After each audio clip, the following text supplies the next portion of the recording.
मिटाओ कि ईद का दिन है, गले मिलो और मिलवाओ कि ईद का दिन है। हेलो, आदाब, नमस्कार, सत श्री अकाल, प्रणाम। मैं हूँ आपकी वही पुरानी थोड़ी सी दीवानी से मस्तानी से शायरा नाशीबा।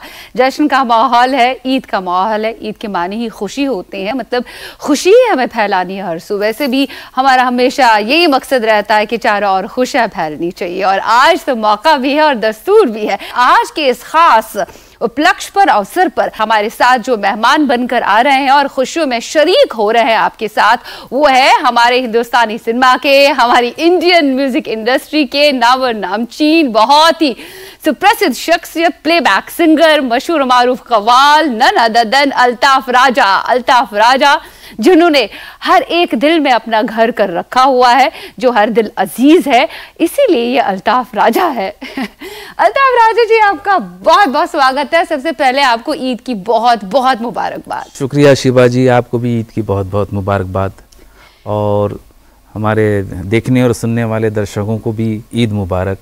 रमज़ान का जब भी अलविदा होता है या रमज़ान का महीना जब चल रहा होता है तो आपके बहुत सारे गाने सामने आते हैं। ये तो आप ही के हक में मुझे लगता आया है। जी, ये तो लोगों का प्यार है।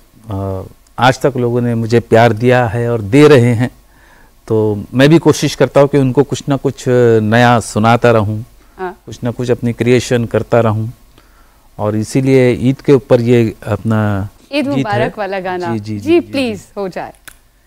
30 दिनों के रोजे रखने वालों मुबारकबाद, सुबह सुबह सहरी में उठने वालों मुबारकबाद, इफ्तारी की नेमत चखने वालों मुबारकबाद, ईद मुबारक आप सबको ईद मुबारक, ईद मुबारक आप सबको ईद मुबारक। ईद मुबारक आपको और हमारे चाहने वालों को भी, आपके चाहने वालों की। तो आज खुशी का मौका है। आपके घर का माहौल ही ऐसा रहा है कि आपके जो पापा थे इब्राहिम इकबाल साहब और आपकी अम्मी यानी माताश्री रानी रूपलता, इंटरकास्ट मैरिज थी ये। जी। आपके घर में जब भी फेस्टिवल्स हुआ करते होंगे तो बड़ी धूम ऊधम होती है, हर तरह के लोग, प्रांत के लोग आपके घर में आधमकते होंगे उस वक्त। वैसे तो कैसा रहा है बचपन में? बचपन तो बहुत ही अच्छा रहा है। मेरे मामा के यहाँ मैं जाता था पूना में, तो वहाँ पर दिवाली भी मनाते थे सब क्योंकि मैं पूना में 5 साल में पूना में पढ़ा हूँ। हाँ। तो उस वक्त ईद से मैं महरूम रहता था। हाँ। क्योंकि अपना उधर कल्चर अलग था, तो मगर वो स्टडी करनी थी, हमारी मम्मी और फादर स्ट्रगल कर रहे थे, तो अपना बॉम्बे में किराए के घर पे इधर से उधर शिफ्ट करना पड़ता था, तो मुझे मेरे पढ़ाई पे असर करेगा। हाँ। कभी नागपुर ट्रैवल करना पड़ता था, कभी कहीं ट्रैवल करना पड़ता था, तो उन्होंने मुझे 5 साल के लिए पूना में रखा था। मगर उसके बाद जब मैं मुंबई आया तो अपना मम्मी फादर के पास, तो फिर ईद के असली मज़े मैंने देखने शुरू किए। हाँ। और ईद के असल मज़े जी। उनकी भी लव मैरिज थी ना? मम्मी फादर की लव मैरिज थी। She converted to Islam, my mother. जी। आपको कितनी ईदी मिलती थी, और ईद के अवसर पर आपको क्या हमारी तरह या सब लोगों की तरह बेसब्री से इंतजार रहता था, शीर खुरमा बनेगा रमजान? बेशक, और हर साल ज़बान जल जाती थी, इतना गर्म रहता था। शीर खुरमा जो रहता है, हालांकि वो शीर कोरमा कहते हैं उसे, क्योंकि मीठा कोरमा। लेकिन अब वो एक शीर खुरमा लोगों के ज़बान पे आ गया, तो वो इतना गर्म होता था कि उसमें प्योर घी होता है, ड्राई फ्रूट होता है, सेवइयाँ होती है, सब वो। और उसका तो खैर हमारी जो मम्मी थी वो उनको तो बहुत पसंद था, वो तो साल में 3-4 बार बनवाते थे।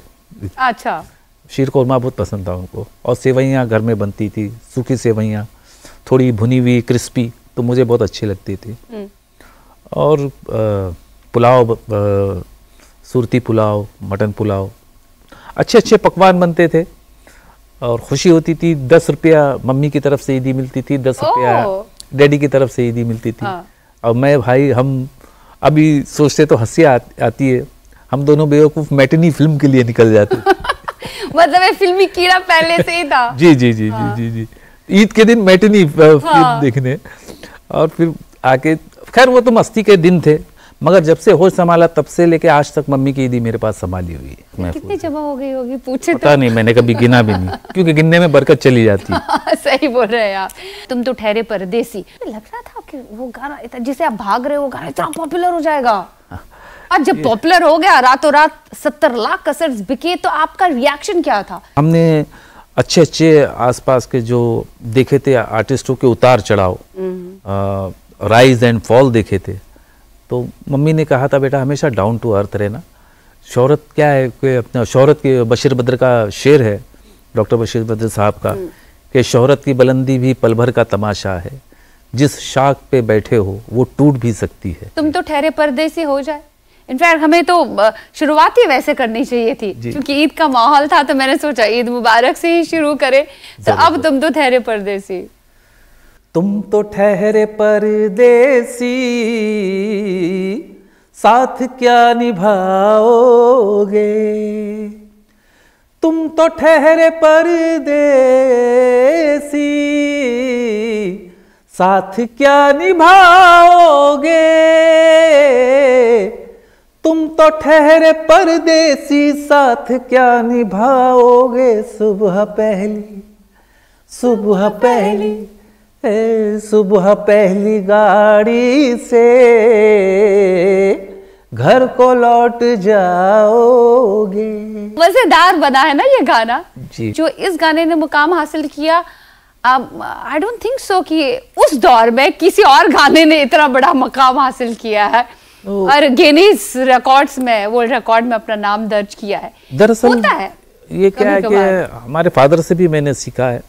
एक तो इंतखाब सिलेक्शन उन्हीं से मैंने सीखा है, पोइट्री का और शायरी का इंतखाब। और उनका कहना था कि जो भी गाते हो उसे पूरा याद करके गाओ, याद करके और इमोशन के साथ गाओ। मम्मी कहती थी इमोशन के साथ गाओ, वर्डिंग्स को फील करो। और शायरी मैंने इतनी पढ़ चुका था कि हर शायरी का मीटर मुझे याद है। अब लोग कितने लोग कहते हैं कि आप जो जिस अंदाज में शायरी पढ़ते हो, खिंचे खिंचे हुए रहते हो, ध्यान किसका है जरा बताओ, तो ये इम्तिहान किसका है। अब ये पॉज देना और हमें बुला दो, मगर ये तो याद ही होगा, नई सड़क पे पुराना मकान किसका है। अब लोग कहते कि अब ये आप जो कहते हैं शायरी और अपना, अक्सर हम लोग कहने जाते तो उसमें फ़र्क पड़ता है। तो मैं बोला सिंपल सी बात है कि आप शायरी के मीटर को, शायरी पे पहले गौर कीजिए, उसको सर्च कीजिए, हर डिफरेंट मीटर की। तो मैं मीटर के साथ पढ़ता हूँ तो, और इमोशन के साथ पढ़ता हूँ तो वो लोगों को अट्रैक्ट कर जाती है। 9th में जब दिल टूट गया था आपका, प्यार में अधूरी मोहब्बत रह गई थी, वो चांद फिर दोबारा दिखा नहीं? नहीं, दरअसल ऐसी बात नहीं है। प्यार का चांद मैंने अपनी मम्मी को और फादर को बहुत स्ट्रगल करते देखा था। और मेरे भाई बहनों की भी शादी हो गई थी, मेरे से छोटे थे। मैं तो इसमें बिजी था बनाने के लिए, कैरियर बनाने में। लेकिन उसके बाद फिर मैंने देखा कि फिर पूरी मम्मी डैडी की जिम्मेदारी मैं अकेले निभाऊं, और मुझे डिवाइड नहीं करना था। माँ का प्यार माँ खोना नहीं चाहता था। मैं बोला शायद मुझे ज़िंदगी माँ बाप की खिदमत के लिए मिली है। डिवोट किया आपने, माँ बाप के लिए सर्व कर दिया। जी। बस तो ये आंसर मिल गया हमारे व्यूअर्स को और हमें भी मिला। लाइफ में आगे शादी करने का इरादा रखते हैं कि नहीं? अभी नहीं, अभी संगीत के साथ शादी है, अभी काम के साथ शादी है, अभी कुछ नहीं। जैसी लाइफ है, अब इस लाइफ को मैं डिस्टर्ब नहीं करना चाहता। हाँ जी। अब हेल्थ कॉन्शियस भी बहुत है, तो ईद के मौके पर तो बहुत ज्यादा पकवान पकते हैं। और आपको जैसे लास्ट टाइम देखा था, अभी भी वैसे के वैसे आप शीर खुरमा से आप बाहर ही है कि खाते हैं? नहीं, मैं खाता हूँ, हर चीज खाता हूँ। मिठाइयाँ? देखिए, सबसे पहले तो मैं बता दूं कि मैं जिम नहीं जाता हूँ। तो क्या फंडा है आपकी लाइफ का फिट रहने का? देखिए, हुजूर की सुन्नत भी है कि आपने भूख से 2 निवाले कम खाना चाहिए। मैं 4 निवाले कम खाता हूँ जितनी भूख है, चाहे नेमत पड़ी हो सामने। मेरे भाई बहन भी इसके लिए गवाह करेंगे, घर जो भी है। अगर बिरयानी खाना हो हफ्ते में 1 बार ठीक है, बिरयानी। कोरमा खाना हो तो हफ्ते में, वेज भी खाना हो तो, मगर ऑयली कम। और ईद के मौके पर ये जो सारी जी ये सब नेमत खाता हूँ, लेकिन जैसे मैंने आपको कहा कि अपना एकदम वो कंट्रोल करते हैं। हाँ, कंट्रोल जरूरी है। हर चीज की लज्जत लेना चाहिए, लेकिन अपने आप को कंट्रोल करना चाहिए। मेडिटेट करते हैं, योगा करते हैं? कुछ नहीं, वही नमाज होती है, नमाज खुद अपने नमाज 5 वक्त अदा करते हैं? जी, कोशिश। रोजे कभी छूट जाते हैं या बचपन में रोजे अभी तो अक्सर छूट जाते हैं, थोड़ी मेडिसिन भी लेना पड़ती है। तो क्योंकि मुझे डस्ट एलर्जी है तो उस वजह से कभी कभी ऐसे लगातार छींके आने लगती है। तो स्टेज पे भी मैं कहता हूँ कि ज़रा फॉग मत दीजिएगा। तो बचपन में तो रोज़े छूटे हैं, अपना वो गलती से अपना उठ गए नींद से और प्यास की शिद्दत से गर्मी से पानी पी लिया, फिर बाद में याद हुआ अब रोज़ा टूट गया। वो बचपन की बात है, बचपन की बात है, एक दो बार हुआ ऐसा। अच्छा, फिर उसके बाद कभी एक और गाना हो जाए, उसके बाद हम ब्रेक में जाएंगे। लोगों को बड़ा मजा आ रहा होगा आपकी बातों से, महसूस हो रहा है वो। रमजान के परी मेरा एक गीत था, दुआ की रातें हैं, दुआ की रातें हैं, खुदा से बातें हैं, फरिश्ते आए हैं, उजाले छाए हैं, कि रमज़ान आया है, लो रमज़ान आया है, वो बरकत लाया है, कि रोशन जग का कोना कोना है। क्या बात है। अब माह रमज़ान को अलविदा हमने कह दिया है, अब ईद है और ईद का मकसद ही यही है कि आपस में प्यार बांटते चलो, बेशक मोहब्बत से पेश आओ। अभी हम ब्रेक की तरफ जाते हैं, थोड़ा ब्रेक लेते हैं। जी जी व्यूअर्स, आपके सामने भी मुझे लगता है कि काफी कुछ पकवान पके होंगे, तब तक के सेवइयां खाइए, तब तक थोड़ा सेवइयां खाइए।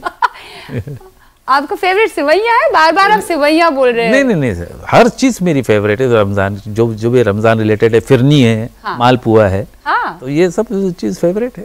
चलिए अब हम लेते हैं ब्रेक। हम आपसे मिलेंगे और अल्ताफ राजा जी आपसे भी मिलेंगे right after the short break. Eid का मौका है, ईद का जश्न है और हमारे साथ इस ईद स्पेशल में जुड़े हैं प्लेबैक सिंगर और मशहूर मारूफ कव्वाल नन्ना अल्ताफ राजा। We'll be seeing you right after the short break. Stay tuned. Break के पार इस खास शो में आपका स्वागत है। ईद स्पेशल विद अल्ताफ राजा, सबके दिलों के राजा अल्ताफ राजा। गीतों की आपकी बात करें वापस, कोई ऐसा गाना है जो एल्बम का जो सामने आया है और ईद के ही मौके पर सामने आया है और वो भी फिर चार्ट बस्टर बना है, मतलब आपकी ईद हो गई, हम ये कहें? देखिए, दरअसल जब भी मेरा कोई गाना हिट हुआ तो मैंने उसे ईद ही समझा। क्योंकि वो एक शायर का शेर है ना कि सब चांद देखते रहे 2930 का, सब चांद देखते रहे 2930 का, हमने मना ली ईद रुखे यार देखकर। वाह! तो एल्बम हिट होता था तो हमने कभी गौर नहीं किया कि ईद के टाइम पे हिट हुआ या कुछ हुआ, क्योंकि एल्बम रिलीज होने का कोई वक्त नहीं होता था। अक्सर वो एल्बम हमारे अक्सर नवंबर और दिसंबर के वक्त रिलीज होते थे, तो उसकी खुशियां हम ईद में मनाते थे। जैसा भी एक मेरा जा बेवफा जा, हमें प्यार नहीं करना, तन्हा ही जी लेंगे हम, जब है तन्हा मरना, जा बेवफा जा, हमें प्यार नहीं करना। क्या खासियत आपके हिसाब से आपको लगती है कि जो आप अपने गानों में, आप अपने एल्बम्स में डालते हैं, जो वाकई में आपको दूसरे सिंगर्स से जुदा करती है या दूसरे आर्टिस्ट से जुदा करती है? What do you feel? मेरी खास तवज्जो रहती है कि पोइट्री सिलेक्शन पे, और जो यानी इतने दकीक भी ना हो, इतने हार्ड भी ना हो कि लोग समझ ना सके। हाँ। हर इंसान के उसको यानी उसके जज्बात को कवर कर सके। हाँ। जैसा मैंने जब स्ट्रगल करता था तो मैं 3rd क्लास ट्रेन में भी जाता था, मैं ST लाल बस ST में भी सफ़र किया हूँ। लोगों के चेहरे देख के, उनके गम देख के, वो उनको पर्सनल फील करता था मैं। तो उसको वर्डिंग्स के अंदर मैं ट्राई करता हूँ कि कुछ डिफरेंट लिरिक्स हो और उसके ऊपर ट्यून ऐसी बने कि लोग गुनगुनाए। तो ये सब मिला के बन जाती है धुन। एक दौर ऐसा था जब बाकी सिंगर्स भी जो एल्बम्स में गाते थे उनको फिल्मों में लाया जाता था। जी, आप भी उनमें एक थे। तो उसके बाद कोई ऑफर आया एज अ हीरो, या फिर आपकी लाइफ में कोई प्रोड्यूसर आपसे मिला कि अल्ताफ राजा पर फिल्म बनाएंगे हम? आपने हाँ, यहाँ भी मैं आपको डेस्टिनी कहूँगा और माँ की दुआ कहूँगा कि देखिए, तुम तो ठहरे परदेसी की वजह से ही मुझे इश्क और प्यार का मजा लीजिए गीत मिला, और वो इतना सुपर हिट हुआ और उसका पिक्चराइजेशन भी कि उसके बाद ही राजीव बब्बर साहब ने एक फिल्म आई थी यमराज, उसमें भी मुझसे गवाया, चंडाल में गवाया। और फिर बाद में बोले क्यों ना हम एक अमर अकबर एंथनी का कॉन्सेप्ट करके जैकी दादा, मिथुन दा और आप अकबर का रोल करें, ऐसा कुछ वो करे। तो मैं बोला आई एम सॉरी, मैं 3 कश्ती पे पैर नहीं रख सकता। वो तो कैमरे पे आ गया तो अच्छा, वो लोगों को देखिए, ये भी मेरी लक की बात है कि मैंने कभी नहीं सोचा था कि मैं फिल्मों में गाऊंगा। और डेब्यू मेरा फिल्मों से हुआ था, मम्मी के साथ गाने का मौका मिला, क्योंकि मुझे मेरी वॉइस और दूसरों अपना उस वक्त जो सानुदा की और उदिजा की जो भी वॉइस है वो बेस रहती थी। और मुझे पता है कि मेरी वॉइस तो शार्पनेस है और हाई पिच की है। तो आजकल तो खैर हाई पिच के पॉपुलर ज्यादा होते हैं और फीमेल को लो पिच पे गाना पड़ता है, तभी फीमेल को हाई पिच पे और मेल को लो पिच पे गाना पड़ता था। तो मैंने कभी वो और उस तरफ ध्यान भी नहीं दिया, क्योंकि मैं अपनी मस्ती में मस्त रहने वाला इंसान हूँ। आज भी मैं इतना काम नहीं, हैवी लोड कभी नहीं करता। करेक्ट, देखा है आप। जी, आई एंजॉय माई लाइफ, और अपना जो भी है अच्छा है जैसा है। लाइमलाइट से दूर ही रहते हैं आप, कोई टेंशन नहीं, कोई कंट्रोवर्सी नहीं, अपने काम करो बस ऊपर वाले को याद करो। जी जी। तो अब ना मुझे बहुत से ऑफर आए, और फिर बाद में बल्कि मैंने खुद कितने ऑफर को मना किया मैंने कि एक फिल्म आई थी बेनाम, उसमें प्यार करो मोबाइल पे, बात करो मोबाइल से, ये जॉनी लीवर जी पे पिक्चराइज हुआ था। वो टाइम पे भी प्रोड्यूसर मेरे पर ही पिक्चराइज करने पे लगे हुए थे। तो मैं बोला देखिए इतने अपना अभी मैं आ गया हूँ, उतना ओवर अपना एक्सपोज हो जाऊंगा तो लोग मुझे अपना फिर रिजेक्ट करने लगेंगे, तो आप एक अच्छे एक्टर पे पिक्चराइज कर लीजिए। तो इस तरीके से, लेकिन लकी हूँ कि मेरे कितने गाने फिल्मों में भी मुझ पर ही पिक्चराइज हुए। और ऐसा नहीं है कि एक्टर भी आप अच्छे ही हैं। जी जी जी, और अब तक के भी होता है। अभी अपना घन चक्कर में झोलू राम, उसके बाद ये आई थी अपना हंटर फिल्म की, मुस्कुराए यही चाहते, दिल लगाना तो मेरी आदत है। तो कभी कभी रेयरली आता है जो अच्छा लगता है, तो फिर मैं वो एक्सेप्ट कर लेता। आपने ये कहा था कि जब मैंने श्रील दत्त और नरगिस दत्त का एक गाना सुना था तो गाना इतना अच्छा लगा था बचपन में, फिर मैंने तय कर लिया कि नहीं, मैं भी प्लेबैक सिंगर बनना चाहता। ब्लैक एंड व्हाइट टीवी था घर के अंदर और वो गीत बज रहा था, दिल की गिरह खोल दो, चुप न बैठो, कोई गीत गाओ, हाँ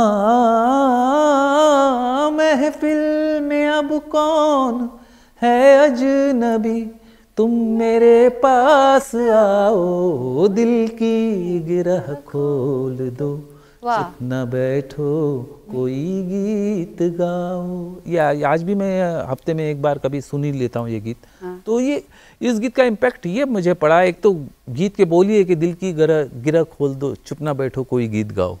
तो मुझे इंडिकेशन दिया कि आप कोई गीत गाओ, उसकी तरफ जाना है आप। दूसरी बात उसकी कंपोजिशन, उसका अरेंजमेंट शंकर जी, कृष्ण जी का और शैलेंद्र जी की जो लिरिक्स उसके अंदर है वो, और पिक्चराइजेशन बॉल रूम के अंदर वो, और अवार्ड्स रिदम के अंदर वो टिन चक चक टिन चक चक दिल की गिरा। तो ये रिदम आज भी मेरा फेवरेट है। राज कपूर साहब का भी फेवरेट था, जीना यहाँ, उनके भी ज्यादातर गाने अवार्ड्स रिदम की। जी, तो वो एक अलग इम्पैक्ट मुझ पर पड़ गया संगीत की तरफ एकदम। और मैंने पहले कंपोजर बनने का सोचा था। वो कंपोजिशन, हाँ, तो कंपोजिशन पहले कंपोज की तरफ ध्यान था मेरा। फिर मम्मी ने कहा कि बेटा ये कंपोजिशन में तो तुम जिंदगी गुजर जाएगी, आगेवान बनो, पीछेवान मत बनो, और तुम गाओ, तुम्हारी आवाज़ बहुत, क्योंकि मम्मी की रिकॉर्डिंग चल रही थी रहमत के फूल, तो उसके अंदर कोरस वालों की कमी पड़ गई। तो 3 थे, तो मैं भी बैठ गया। अब मैं गा रहा हूँ तो मुझे रिकॉर्डिस्ट कह रहा है कि थोड़ा पीछे जाइए, फिर अपना मैं गा रहा हूँ तो फिर कह रहा है कि थोड़ा पीछे जाइए। तो मैं बोला शायद मेरी आवाज़ उनको अच्छी नहीं लग रही। तो बोले नहीं, आपकी आवाज़ ज़्यादा आ रही है उसके अंदर, लाउड। तो मम्मी ने कहा हाँ, तो मम्मी ने कहा कि, और मम्मी का सुर भी ऊंचा था, और वो लोग नीचे से कर रहे थे और मैं, तो मम्मी ने कहा कि देखो तुम्हारी आवाज़ अच्छी है, कंपोजिशन से हट के सिंगिंग पे आओ।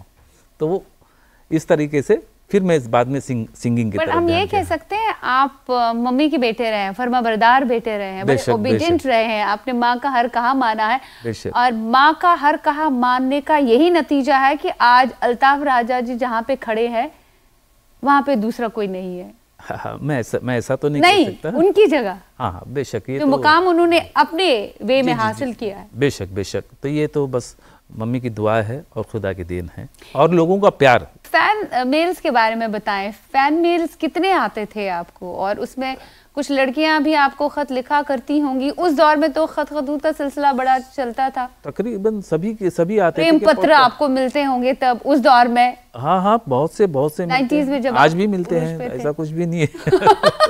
आज आज ऐसे में साथ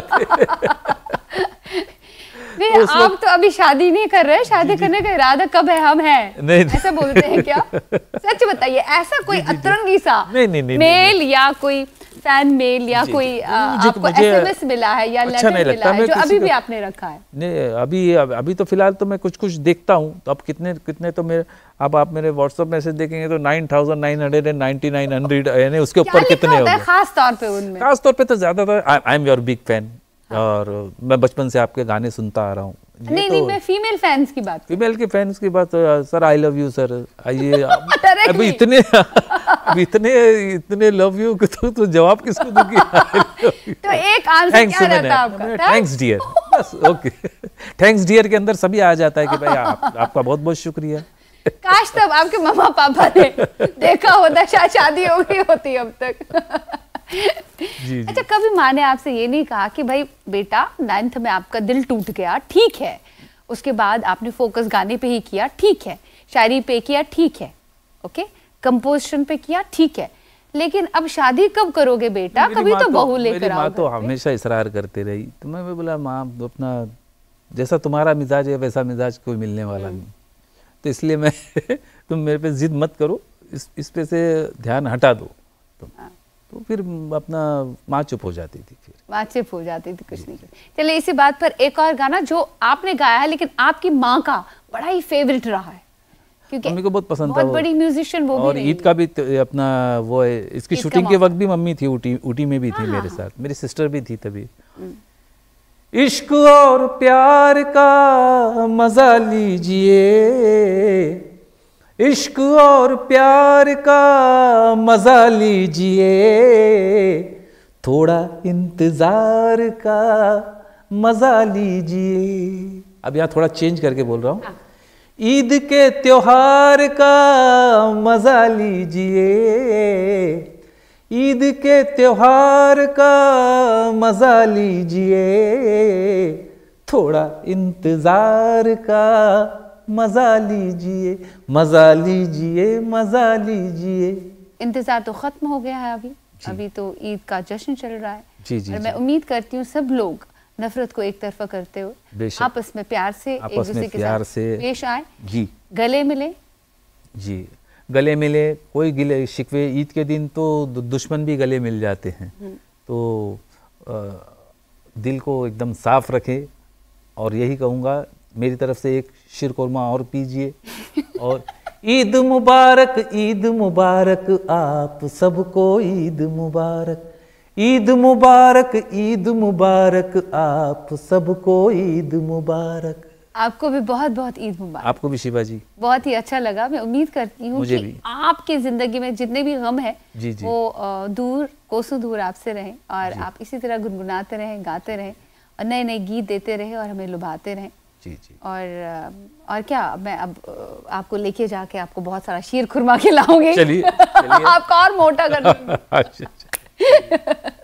बहुत बहुत शुक्रिया, धन्यवाद जी। शुक्रिया आपको मेरी तरफ से और अल्ताफ राजा की तरफ से, दोनों की तरफ से ढेर सारी मुबारकबाद ईद की। मैं उम्मीद करती हूँ आप इसी तरह से मुस्कुराते रहेंगे, और जश्न का माहौल है, इसे एंजॉय करते रहे, दिलों से नफरत को आज़ाद करते रहिए, बस फायदे में रहेंगे।